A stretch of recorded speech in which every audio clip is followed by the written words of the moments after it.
Good morning, dear students of class 12. Welcome to the online English learning class. Today we are going to take up the lesson The Enemy by Paul S. Bach. We'll be continuing further with the text of this lesson. We have already covered in part 4 about Dr. Sadau's meeting the general and sharing with the general that an American prisoner of war was sheltering in his house, and the general is needing treatment badly from the doctor, as he trusts the doctor because of his training in America, whereas there were other equally capable doctors who were trained in Germany, and so they were ruthless. So the doctor was more dependable for the general because of his training in America, and so the general wanted Dr. Sadau's life to secure his own life. And so he promised Dr. Sadau that he is going to send his private assassins who will finish the prisoner of war in a very cold and silent manner and would also remove his body. Now, Sadao likes this assurance from the general, and he is greatly relieved. He comes to his house. He doesn't share this information with Hannah. We'll continue the lesson further. Sadao considered that perhaps would be the best excellency. He agreed, thinking of Hannah. He left the general's presence then and went home, thinking over the plan. In this way, the whole thing would be taken out of his hand. He would tell Hannah nothing, since she would be timid at the idea of the assassins in the house, and yet certainly such persons were essential in an absolute state, such as Japan was. How else could rulers deal with those who opposed them? So, in a country like Japan, where the general had to exercise his dominance, for a general it was very necessary to keep a private team of assassins with him, which is necessary for an absolute state. But he was not going to share this piece of information with Hannah. Otherwise, she would become very stressed. He refused to allow anything but reason to be the atmosphere of his mind as he went into the room where the American was in bed. But as he opened the door, to his surprise, he found the young man out of bed and preparing to go into the garden. "What is this?" he exclaimed. "Who gave you permission to leave your room?" "I'm not used to waiting for permission," Tom said gladly. "Gosh, I feel pretty good again. But will the muscles on this side always feel stiff?" "Is it so? Now just so see his doctor's concern. He is examining his patient. Now this person is no more a prisoner of war." Sadao inquired, surprised. "He forgot all else. Now I thought I had provided against that," he murmured. He lifted the edge of the man's shirt and gazed at the healing scar. "Massage may do it," he said, "if exercise does not." "It won't bother me much," the young man said. His young face was gone under the stubbly blond beard. "Say, doctor, I've got something I want to say to you. If I hadn't met a Jap like you, well, I wouldn't be alive today. I know that." So he wanted to express his gratefulness to the doctor. Sadao bowed, but he could not speak. He didn't want to reply to this. "Sure, I know that," Tom went on warmly, his big, thin hands gripping the chair were white at the knuckles. "I guess if all Japs were like you, there wouldn't have been war." So he expressed his feeling for Dr. Sadao, who was so kind being a Japanese, and he wished all Japanese were like him. "Perhaps," Sadao said with difficulty, "and now I think you'd better go back to bed." He helped the boy back into the bed and then bowed. "Good night," he said. Sadao slept gladly that night. Time and again he woke, thinking he heard the rustling of footsteps, the sound of a twig broken or a stone displaced in the garden, a noise such as men might make who carried a burden. So he was waiting for the assassins to come. The next morning he made the excuse to go first into the guest room. If the American were gone, he then could simply tell Hannah that so the general had directed. But when he opened the door, he saw at once that there on the pillow was a shaggy blond head.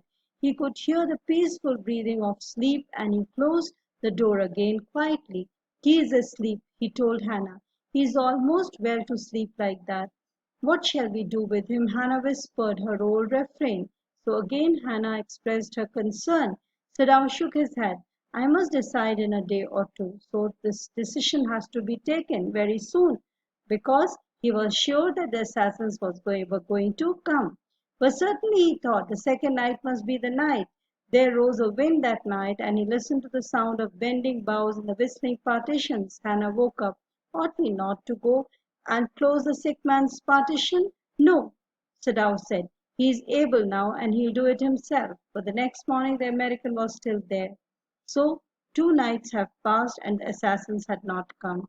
Then the third night, of course, must be the night. The wind changed to quiet rain, and the garden was full of sound of dripping eaves and running sprigs. Sadao slept a little better, but he woke at the sound of a crash, and he leaped to his feet. "What was that?" Hannah cried. The baby woke at her voice and began to wail. "I must go and see." But he held her and would not let her move. Probably he thought that the assassins had come. "Sadao," she cried, "what is the matter with you?" "Don't go," he muttered. "Don't go." His terror infected her, and she stood breathless, waiting. There was only silence. Together they crept back into the bed, the baby between them. Yet, when he opened the door of the guest room in the morning, there was a young man. He was gay and had already washed and was now on his feet. He had asked for a razor yesterday, and he had shaved himself, and today there was a faint color in his cheeks. "I'm well," he said joyously. So he was recovering. Sadao drew his kimono round his weary body. He could not, he decided suddenly, go through another night. It was not that he cared for this young man's life. No, simply it was not worth the strain. So now the doctor had to take some decision, not because he wanted to save the young man's life, but for his safety of his family. "You are well," Sadao agreed. He lowered his voice. "You are so well that I think I put my boat on the shore tonight with food and extra clothing in it. You might be able to row to that little island not far from the coast. It is so near the coast that it's not been worth fortifying. Nobody lives on it, because in the storm it is submerged, but this is not the season of storm. You could live there until you saw a Korean boat pass by. They pass quite near the island, because the water is many fathoms deep there." The young man stared at him, slowly comprehending. "Do I have to?" he asked. So Dr. Sadao was planning his escape. He is going to give him his boat and his food, store the boat with food, extra clothing, and he is going to, he gave him necessary instructions that he can sail to a nearby island from where he would get a Korean boat which would take him safely to his men. So this plan was being made by Dr. Sadao for the safe departure of the American prisoner of war. "I think so," Sadao said gently. "You understand, it is not hidden that you are here. So now I want you to leave this place, because the news is probably no more hidden." The young man nodded in perfect comprehension. "Okay," he said simply. Sadao did not see him again until evening. As soon as it was dark, he had dragged the stout boat down to the shore, and in it put food and bottled water that he had brought secretly during the day, as well as 2 quilts he had bought at the pawn shop. The boat he tied to a post in the water, for the tide was high. There was no moon, and he worked without a flashlight. When he came to the house, he entered as though he was just back from work, and so Hannah knew nothing. Yummy was here today, she said, as she served his supper. Though she was so modern, still she did not eat with him. Yummy cried over the baby. So, after the prisoner of war had escaped, the normalcy in the house returned. The servants came back. The servants will come back as soon as the foreigner is gone. He went into the guest room. That night, he went to bed himself and checked carefully the American's temperature, the state of wound, and his heart pulse. The pulse was irregular, and that was perhaps because of excitement. So, probably now this would be the night when he would um, make sure that this prisoner of war leaves.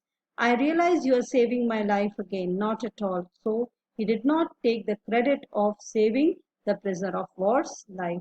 He had hesitated a good deal about giving the man a flashlight, but then he had decided to give it to him after all. So he also, besides food, boat, clothing, extra clothing, quills, he also gave him a flashlight. If your food runs out, before you catch a boat, signal me 2 flashes.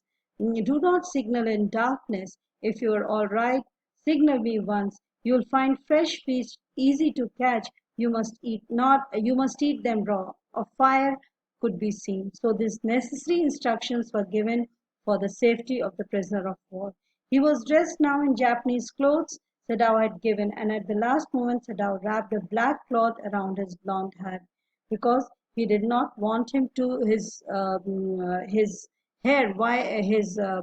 to be seen, uh, and that is why because that would make it very distinguishable that he was an American, and he tried to cover his head also with a black cloth.